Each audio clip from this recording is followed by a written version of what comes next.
قبل ما نبدأ الملخص حابين بس نقول إن مفيش أي حاجة في الدنيا بتقول إن أنت لما تتنمر على حد هتبقى أنت كده الشبح الجامد اللي مفيش منه اتنين. وافتكر دايما إن أنت بكلمة واحدة ممكن تكسر بيها اللي قدامك ويفضل متأثر بيها طول عمره. ما تساعدوش حد بيتنمر على الناس إن هو يستمر في ده، وقفوه وعرفوه الصح، وربوا أولادكم كمان على ده. يلا بينا نبدأ. بتبدأ حكايتنا مع هيونج وهو في المدرسة وملموم عليه شوية من المتنمرين وبيحاولوا يستهزئوا بيه ويتنمروا عليه، وهو غلبان ومش عارف يعمل معاهم حاجة، وآخر ما بيزهقوا بيضربوه ويسيبوه يمشوا. بيروح هيونج على البيت وبيقعد يفتكر في اللي حصل وهو متضايق، وشكله مش أول مرة يحصل معاه الحوار ده. بعدها بيقوم يعمل حاجة علشان ياكلها، وأمه بتوصل على البيت وبتحط له الأكل وبيقعد ياكل، بس ما بيعرفش ياكل علشان بيفتكر كل شوية الأشخاص اللي اتلموا عليه واتنمروا عليه. بعدها بيوجه كلامه لأمه وبيقول لها إن هو عايز يتنقل من المدرسة دي علشان صحابه في المدرسة أشطر منه وأذكى منه. طبعا ما بيرضاش يقول لها على السبب الحقيقي. أمه بتقول له مش هينفع يا هيونج، لأن إحنا المصاريف يا دوبك بتقضينا، وإنت لو اتنقلت المدرسة تانية المصاريف هتبقى زيادة ومش هعرف أوفرها لك. هيونج بيتعصب جدا وبيفضل يزعق ويصرخ في أمه ويكسر في أي حاجة قدامه، وبعدها بيسيبها ويدخل أوضته. تاني يوم هيونج بيكون ماشي في المدرسة وبتخبط فيه بنت وهي سرحانة، بس ما بتعتذرلوش، بالعكس دي بتبدأ تلومه هو على اللي حصل. وبالصدفة بيكون معدي ولد من اللي كانوا بيتنمروا عليه امبارح، بيشوف اللي حصل وافتكر هيونج بيضايقه، فبيقول له انزل استناني تحت على ما اجيلك. وأول لما بينزلوا تحت بيوقفوا هيونج وبيتسابقوا مين اللي هيخبط الكرة في وشه الأول. بيدخل أول واحد وبيشوط الكرة عليه، بس هيونج بينجح إن هو يتفاداها. بيدخل تاني واحد وبيشوط الكرة على هيونج، بس من كتر قوتها هيونج ما بيعرفش يتفاداها وبتيجي في وشه وبيقع على الأرض.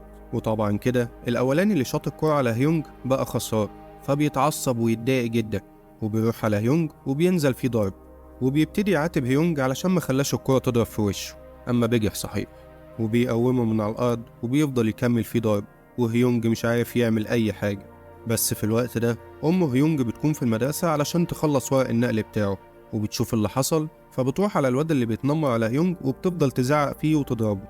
بس فجأة هيونج بيبتدي يزعق لأمه وبيقول لها ده صاحبي واحنا بنهزر مع بعض، ملكيش دعوة انتي وروحي، ما تكسفينيش اكتر من كده قدام زمايلي. هيونج بتبصله وبتعرف الحقيقة، وبتعرف ان هو ده السبب الحقيقي ان هو عايز يسيب المدرسة، وبتسيبه وتروح على البيت. وبعدها هيونج كمان بيروح، واول لما بيدخل البيت بيلاقي امه قاعدة وبتقوله تعالى عايزاك في كلمتين. فبيروح لها هيونج وبيقعد معاها، وامه بتقوله انا كنت في المدرسة النهاردة علشان انقلك للمدرسة الجديدة زي ما انت عاوز، وانا عارفة ان الاشخاص دول ما كانوش بيهزروا معاك ولا حاجة، انا عارفة اللي بيحصل، وعارفة كمان ان انت مش عارف تتصرف، وعلشان كده هتروح لمدرسة جديدة، بس اعمل حسابك ان انت هتقعد لوحدك، وخد بالك على نفسك، وما تقلقش عليا انا هكون كويسة، وهبعت لك مصاريفك كل اول شهر. هيونج بيسمع كلام امه وبيتأثر جدا، وبيبتدي يعيط على اللي هو فيه، وكمان علشان هيسيب امه لوحدها وهي تعبانة. وبيعدي اليوم وبيروح تاني يوم هيونج على المدينة الجديدة اللي هيقعد فيها، وبيقول نبدأ بداية جديدة بقى بعيد عن أي حد وبعيد عن القرف اللي احنا كنا فيه. وبيوصل للأوضة اللي أمه مأجرها له وبيبتدي يوظف فيها، وبعدها بينزل يتمشى في المدينة علشان يجيب بقية الطلبات اللي هو محتاجها. بس وهو ماشي بتيجي بنت وهي سرحانة وبتخبط فيه وبتوقعه على الأرض، بس على غير العادة البنت بتبدأ إن هي تعتذرله وبتقوله إن هي كانت سرحانة في التليفون وما خدتش بالها. هيونج بيفرح جدا علشان لقى حد بيحترمه، وبيبتدي يتكلم وهو واثق من نفسه كده وبيقول لها عادي ولا يهمك حصل خير. بس فجأة وهما بيتكلموا صاحب البنت دي بيجي وبيفتكر إن هيونج بيضايقها، بس البنت بتقوله لأ أنا خبطته ووقعته على الأرض، وبتاخده وتمشي. بس هيونج بيكون مستغرب إن هو إزاي ما اتضربش، فبيفضل يبص للواد وهو عمال يضحك في وشه. الواد بيتعصب جدا وبيروح له وبيقول له أنت بتضحك على إيه؟ هيونج بيحاول يكمل ثقة بالنفس وبيرد على الواد رد ما عجبوش، وهو مبتسم بطريقته المستفزة دي. ساعتها الواد بيتضايق جدا وبيبدأ إن هو يضرب في هيونج، والناس اللي حواليهم بتاخد بالها وبتبدأ إن هي تطلع تليفوناتها وتصور هيونج وهو بيتضرب. بعدها بيروح هيونج على البيت وبيبقى منهار جدا وعمال يعيط من اللي حصل له، وبيفتح تليفونه وبيلاقي فيديوهات وهو بيتضرب عمالة تنزل في كل حتة على النت، وكل الناس عمالة تتريق عليه وعلى شكله. هيونج بيتضايق أكتر ويفضل يعيط وبيقول هو أنا اللي اخترت شكلي ولا اخترت جسمي؟ أنا ذنبي إيه طيب؟ وبيفضل يعيط لحد ما بينام على نفسه لتاني يوم. وأول لما بيصحى بيحس بحاجة غريبة جدا في جسمه، وهو مش عارف يتحكم في نفسه، وبيقعد يقول هو في إيه وهو مش فاهم حاجة، لحد ما بيجي وبيبص في المراية وبيتصدم من اللي شافه. بيشوف شكل واحد تاني قدامه ومش هو ده هيونج.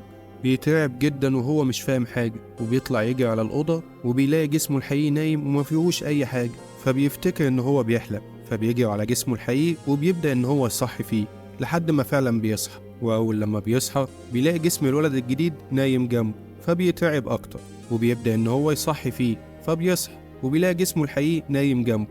ساعتها بس بيعرف إن أي جسم فيهم بينام التاني بيبقى صاحي. ساعتها هيونج بيفرح جدا وبيقوم يبص في المراية على جسمه الجديد، وبيلاقي كل مواصفات الشخصية اللي هو كان بيحلم بيها، طول وجمال وعضلات وحاجة مفيش بعد كده. فبيبدأ إن هو يلبس ويروح على مدرسته الجديدة بجسمه الجديد، والمدرس بيبدأ يعرف الطلبة بدخول طالب جديد معاهم. أول لما هيونج بيدخل الطلبة كلهم بيزبهلوا بجماله وبيقعدوا يغنوا له أنت أكيد من عالم تاني. هيونج بيبدأ إن هو يعرفهم بنفسه، بعد كده بيدخل يقعد. وأول لما بيقعد وبيبص جنبه بيلاقي الواد اللي ضربه امبارح، وبيبص قدامه بيلاقي كمان البنت اللي كانت موجودة معاه، وبيترعب جدا. بس بعدها بيفتكر إن هو في جسمه الجديد ومحدش يعرفه. بس فجأة بيلاقي الواد بيبدأ إن هو يكلمه ويعرفه بنفسه ويقول له أنا جين. بس الواد بيكون متضايق جدا إن كل البنات عينها من هيونج، وحتى صاحبته عمالة تبص له من تحت لتحت. الواد يا عيني كان هيعيط. بعدها بينزل هيونج يتمشى في المدينة علشان يعود نفسه على جسمه الجديد، علشان هو مش متعود على الرشاقة دي، وكمان علشان يبقى ليه هيبة كده وسط الناس وهو ماشي. بس وهو ماشي بيتقلب على وشه، بس قبل ما يقع بيقوم ضارب شقلباص في الهوا ولا أجدعها باركور. الناس اللي كانوا واقفين وشافوه بينبهروا جدا بيه، بس هيونج ما بيكونش عارف هو عمل كده ازاي، بس بيقول مش مشكلة وبيفضل يجري وهو مبسوط بجسمه الجديد وبرشاقته. تاني يوم بيروح هيونج على المدرسة، بس بيكون تعبان من الجري اللي جه امبارح، فبينام على نفسه في المدرسة. بس بيصحى جسمه الحقيقي في البيت وهو عمال يلطم، فبيحاول بكل طريقة إن هو ينام علشان جسمه الجديد ما يفضلش نايم في المدرسة. بس ساعتها بتيجي واحدة زميلته في المدرسة وبتصحيه. هيونج بيقوم وهو مفزوع جدا. البنت بتبدأ تعتذر له إن هي صحته، وبتقول له أنا لقيتك نايم فقلت أصحيك قبل ما حد من المدرسين يشوفك. هيونج بيقول لها لا عادي ولا يهمك، أنا اللي آسف لو خضيتك. وبعدها بينزل هيونج يدور على شغل علشان يشتغلوا بعد المدرسة، وبيروح على محل طالب شغل، وصاحب المحل أول لما بيشوفه بينبهر جدا بجماله، وبيقعد يتخيل المحل بقى وهو مليان وزحمة علشان الناس اللي بتيجي تشتري علشان بس تشوف هيونج. وقبل ما هيونج يقول له أي كلمة صاحب المحل بيقول له أنا موافق إن أنت تشتغل معايا، يلا خد اليونيفورم واشتغل. بس هيونج بيقول له واضح إن في سوء تفاهم، أنا مش جاي أشوف الشغل ده ليا، أنا جاي أشوفه لواحد صاحبي. وطبعا هو بيشوفه علشان جسمه الحقيقي. الراجل بيقول له ماشي أنا موافق أدام أي حد من طرفك. هيونج بيقول له ماشي وبيبعت له جسمه الحقيقي. صاحب المحل أول لما بيشوفه بجسمه الحقيقي بيتعصب جدا وبيرفض، وبيقول له أنت مش هتنفع معايا وهتطفش لي الزباين. بس هيونج بيحاول يقنعه وبيقول له أنا شاطر جدا في الشغلانة دي، وبيبدأ إن هو يسمع له أسامي الحاجات وأسعارها. صاحب المحل بيعجب بدماغه وبيوافق يشغله، بس بيتخنزر عليه وبيقول له مرتب قليل جدا عن أي حد كان هياخده. هيونج بيقول له ماشي موافق. وبعد شوية شغل بيدخل عليه شوية عيال وبيتضح إن هم معاه في المدرسة، وبياخدوا شوية حاجات وبعدها بيبقوا عايزين ياخدوا سجاير. بس هيونج بيرفض وبيقول لهم السجاير ما تنفعش الأقل من 18 سنة. العيال بيقولوا له يا عم مشيها الناس لبعضيها، بس هيونج بيرفض. في الوقت ده جين بيدخل على العيال دي وبيتضح إن هم شلة مع بعضيهم. وأول لما بيدخل وبيشوف هيونج هو اللي بيبيع في المحل، بيقوم رايح ولامم شوية بضاعة كده في سلة، وبيروح على هيونج وبيقول له أنا هاخد الحاجة دي ومش هحاسب عليها، وأنت هتوافق ومش هتعمل حاجة ولا نسيت اللي حصل لك؟ هيونج ما بيكونش عارف يعمل حاجة، فبيقول له خلاص ماشي. وخلاص كانوا هيمشوا، بس جين بيبص على اسمه وبيلاقي برضه اسمه هيونج، وده نفس اسم الواد اللي جه المدرسة جديد وكل البنات معجبة بيه. جين بيتضايق جدا وبيتعصب وبيقول له انتوا الاتنين اسمكم هيونج وانتوا الاتنين عكستوا حبيبتي، وبينزل فيه ضرب. ومش بس كده، بيبدأ كمان ان هو يصوره صور مش كويسة، وبيهدده وبيقول له لو اي حد عارف ان احنا اللي عملنا فيك كده هننزل الصور دي كلها على النت ونفضحك. هيونج يا عيني ما بيبقاش عارف يعمل حاجة، وأول لما بيمشوا بيقعد على الأرض ويفضل يعيط، وبيقعد يفتكر اللي كان بيحصل له زمان واللي بيحصل له دلوقتي، وبيقول هو أنا في كل حتة كده الناس هتتنمر عليا، وبتصعب عليه نفسه جدا وبيفضل مقضيها عياط. في الوقت ده أمه بتكلمه علشان تطمن عليه، فبيحاول هيونج إن هو ما يبين لهاش أي حاجة وبيطمنها عليه وبيقول لها إن هو كويس. فأمه بتطمن وبتقفل معاه، بس ما بترضاش تقوله إن هي تعبانة جدا علشان هي شغالة شغل زيادة علشان تقدر تبعتله مصايف، وده مأثر عليها وتعبها. تاني يوم بيروح هيونج للمدرسة وبيلاقي الطلبة اللي ضربوه امبارح عمالين يحكوا لزمايلهم على اللي حصل، وكمان بيوروهم صور العيان، وبعدها بيبدأوا يشتموا فيه ويشتموا في أمه. هيونج لحد هنا وبيتعصب جدا وبيبدأ يقول لهم انتوا فاكرين نفسكم كده أشباح يعني لما تتشطروا على واحد ضعيف؟ ساعتها جين بيتعصب جدا وبيقول له بس طلبتها ونلتها، أنا من أول ما جيت وانت معصبني أصلا. وبيروح على هيونج علشان يضربه، بس واحد من الطلبة بيحاول يمنعه، بس جين بيزيحه وبيقول له هيونج اجهز بقى علشان النهارده هيكون آخر يوم في عمرك. بس هيونج بيكون متوتر جدا علشان أول مرة يتخانق في جسمه الجديد.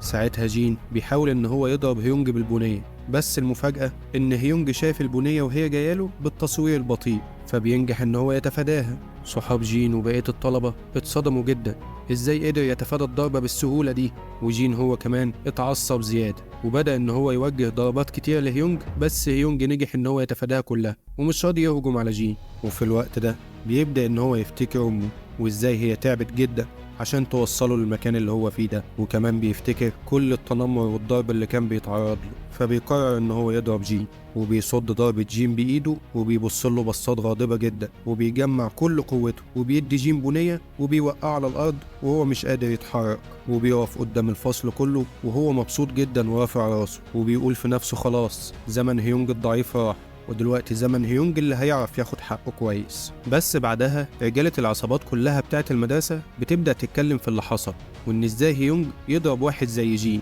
وبيقولوا إحنا لازم نروح للواد ده ونعرفه مقامه. وبعدها بيروح هيونج بجسمه الحقيقي على المحل علشان يشوف شغل، بس وهو واقف بيلاقي واحد داخل عليه كده وشكله قلقان من حاجة، وبياخد علبة من المحل وبيطلع يجري. هيونج بيطلع يجري وراه علشان يلحقه وياخد منه اللي هو سرقه، لحد ما بيتفاجئ ان الواد وصل على العصابة بتاعت جين اللي ضربته قبل كده، وطلعوا كمان هم اللي بيتنمروا على الواد ده وهم اللي بعتوه يعمل كده. واول لما بيشوفوا هيونج بياخدوه علشان يضربوه، وكمان بيخلوا الواد التاني يفضل يضرب فيه وهم عمالين يصوروا فيهم. بس فجأة بيسمعوا صوت حد داخل عليهم. العصابة اول لما بتشوفه بيترعبوا جدا منه، والولد ده أول لما بيدخل بيمسك واحد فيهم ويبدأ يقول لهم أنا لو شفت حد فيكم تاني قدامي أنا مش هرحمكم، امشوا يلا قبل ما أقتلكم.